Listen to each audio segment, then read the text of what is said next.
to you fresh. We present to you local and international newspaper headlines for the day with in-depth analysis from seasoned professionals. Start your day the right way on 99.3 Nigeria Info. 99.3 Nigeria Info. Lovely morning to you, Lagos. Welcome to From the Front Pages, where we look at headlines from national dailies this morning. It's Friday, November 8th, 2019. I am Sheriff Quadry. Remember that you can always join the conversation on all our socials, YouTube, Facebook, Twitter. We are there. On Facebook and YouTube, you can follow us. Just search for Nigeria Info 99.3 on those platforms. And join the conversation. Drop your comments on those platforms as well. We'll take comments as we go along on the program this morning. On Twitter is at Nigeria Info FM on Twitter, at Nigeria Info FM. You can also drop comments on any headlines that jumps out at you through our WhatsApp portal. The WhatsApp line is 0809 597 5805. That is 0809 597 5805. Welcome to the program this morning. I am Sheriff Quadry. Rotimi Sankore joins me this morning on the program. Rotimi, good morning to you. Let's start with this banner headline from the Guardian newspaper. It's a banner. CCB, AGF move to block bank accounts of 200 public officers. It comes with a rider, or two riders. Bureau plans to automate operations. Malami whittles down powers of EFCC, ICPC. Let's take a sneak peek into that story. The Code of Conduct Bureau, CCB, is working with the Office of the Attorney General of the Federation, AGF, to block bank accounts of 200 allegedly corrupt public officers.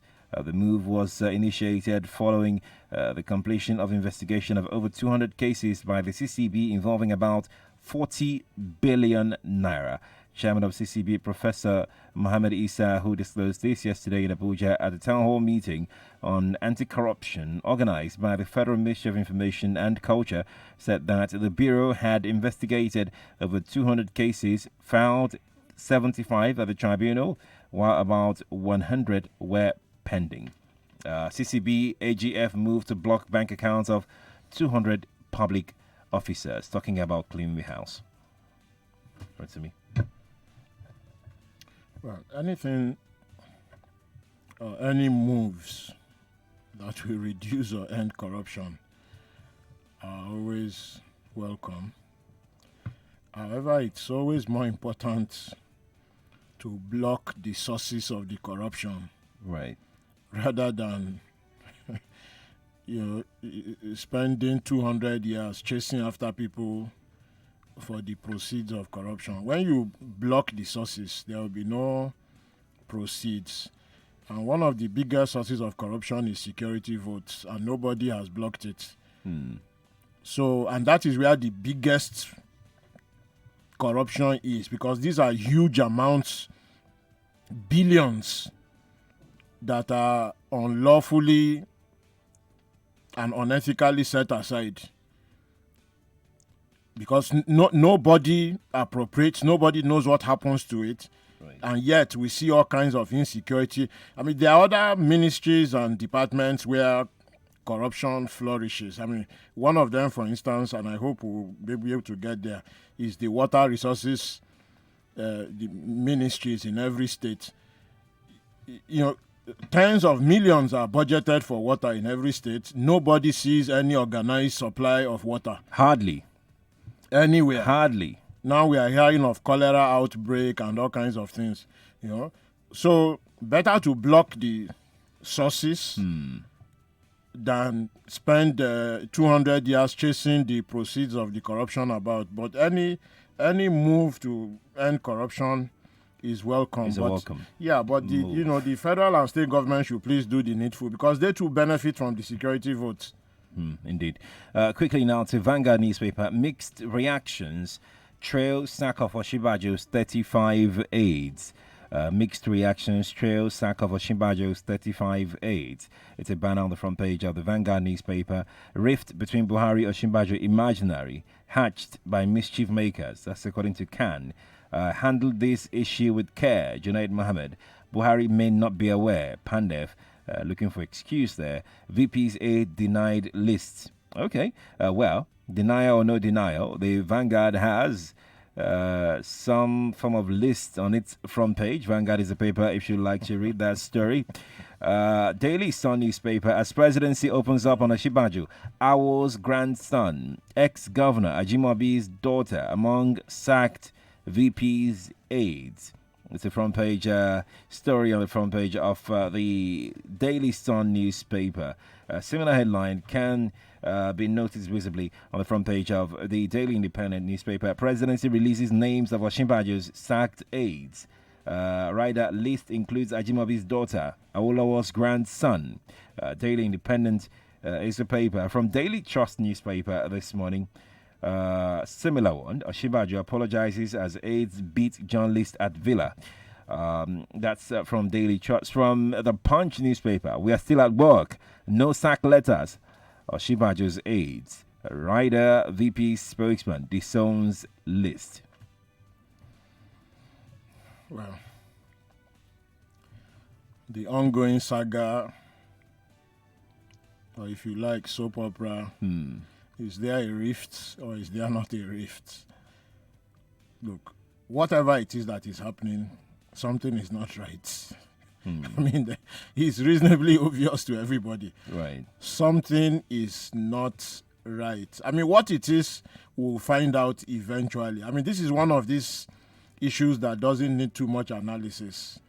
It will show itself eventually. I mean, you can't hide this kind of thing. Yeah, these people are human beings and they are known people. It will show itself. So, can anybody deny that the vice president's authority has been pruned?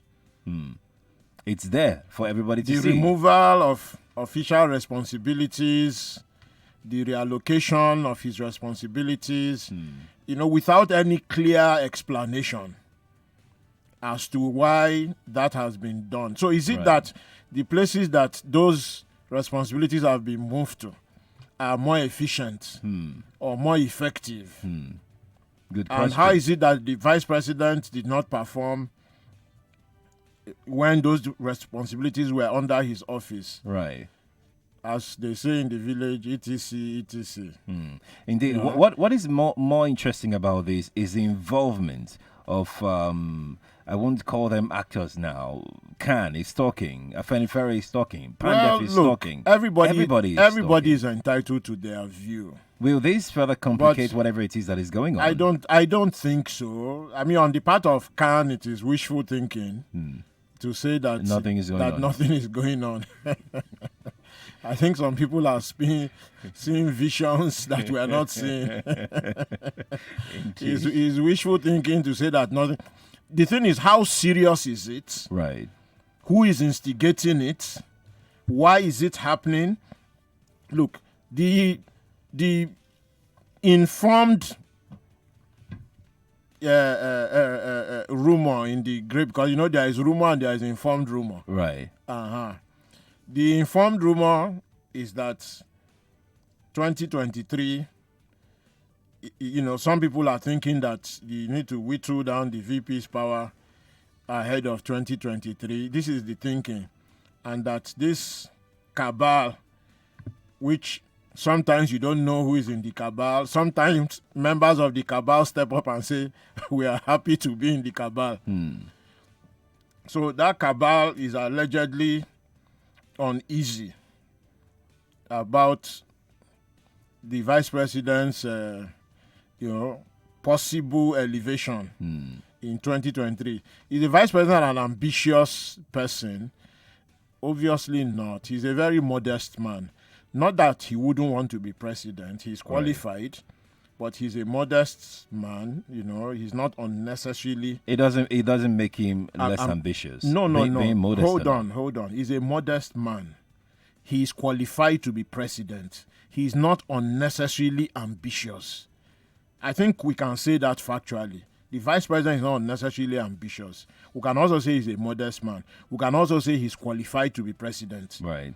Now, do some people think that if he becomes president, he will block their opportunity? Obviously. Some people are afraid that if he becomes president, things could be done a bit better and not in the usual corrupt way, obviously. So there is plenty going on there. Right. What is worrying is that it is happening in this way, that whatever forces are at play are showing their hand, in ways which really is childish. It's childish. They should let the man serve his term, properly, with his dignity intact. And if he wants to contest, when it's time for primary, we throw his hat in the ring. All these, apparent moves to block, edge him out, it only makes it more complicated for those people that want to run themselves and think he's in their way. And we all know who we are talking about. I hope. Let's move on to our next story before we start mentioning names. Daily Independent is next. Alleged 2 billion naira fraud Maina appears in court on wheelchair. That's Daily Independent newspaper. From the Nation newspaper, ex-pension chief Maina on wheelchair. No ruling on bail. That's from the Nation newspaper. Rotimi, it appears that when public office holders or anybody whatsoever that have been accused to have been allegedly committed a crime or the other, when it's time to face the law, something is always happening to their health.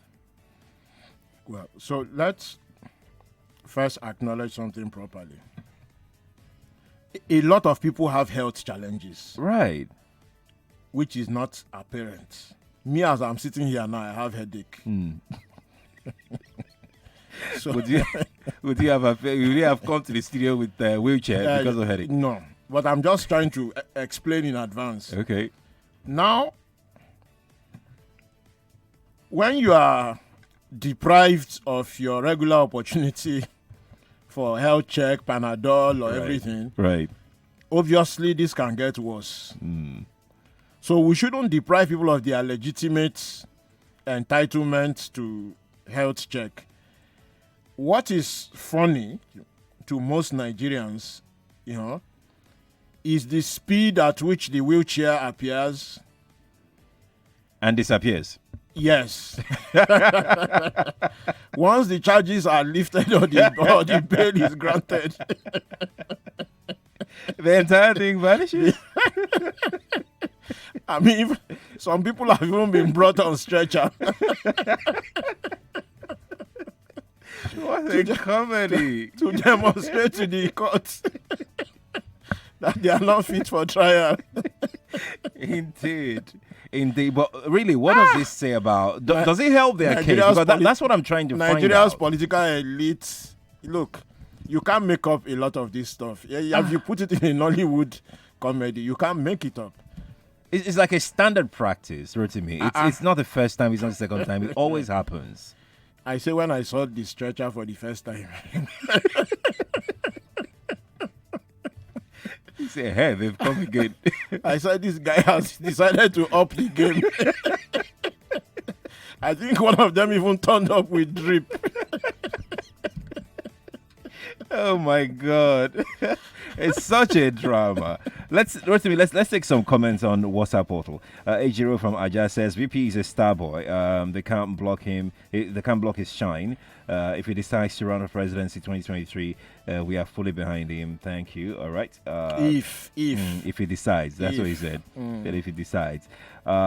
This person says that he's greeting all of us. He said Governor Ayabelo telling Kogi people to vote for him. That he will do well sounds sarcastic, as if the people have not suffered enough. How did that guy sneak in that comment? I have no idea. Maybe he's probably anticipating that we'll take Kogi election, because you can actually see headlines from Kogi election. The Nation, they've been covering that Kogi election, special column for Kogi election.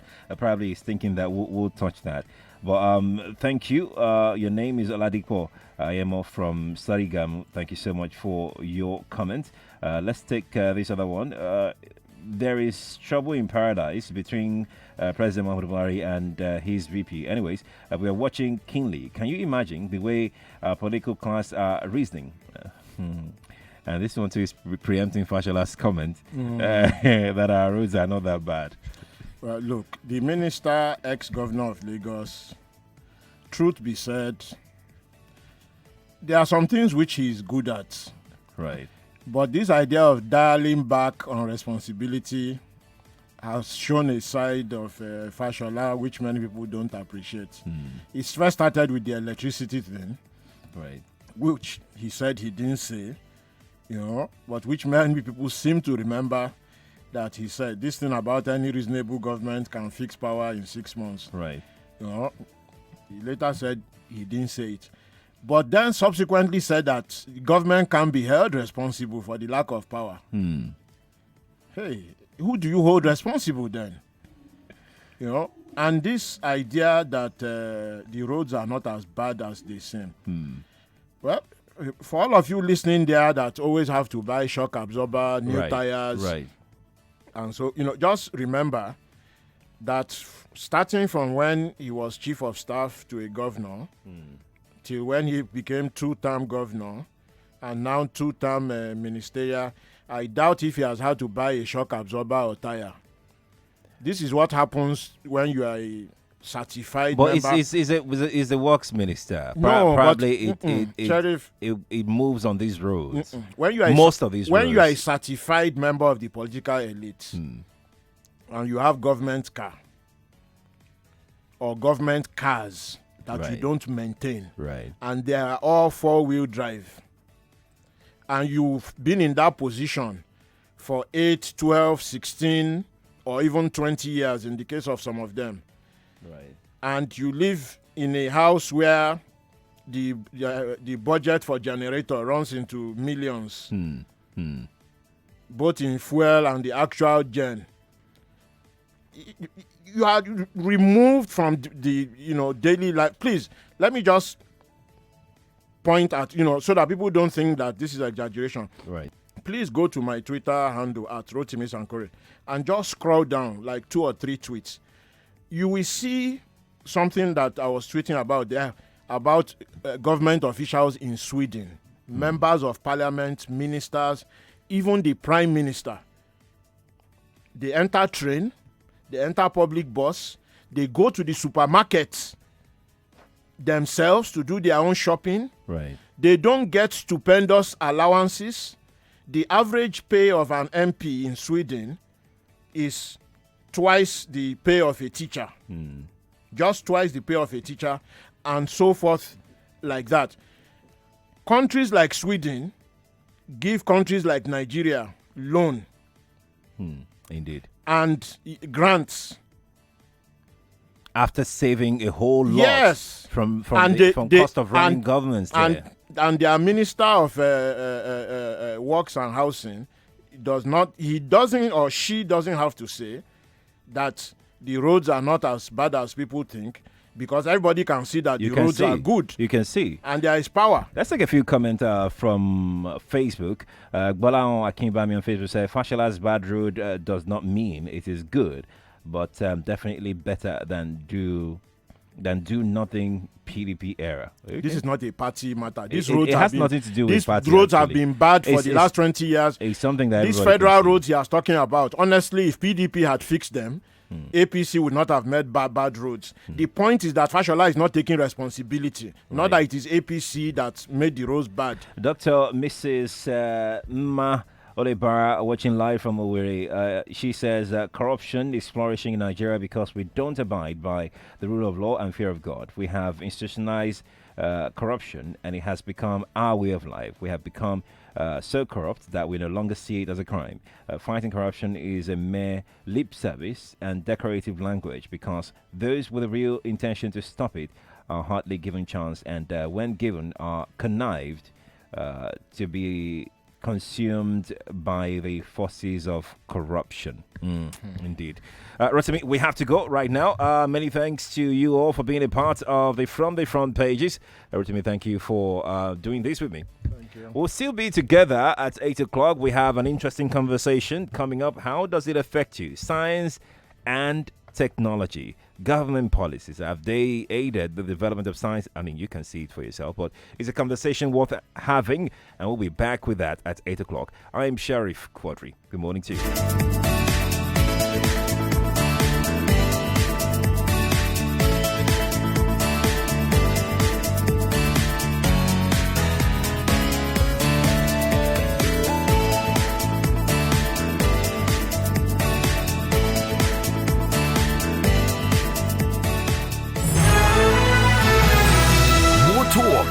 news and sports after this.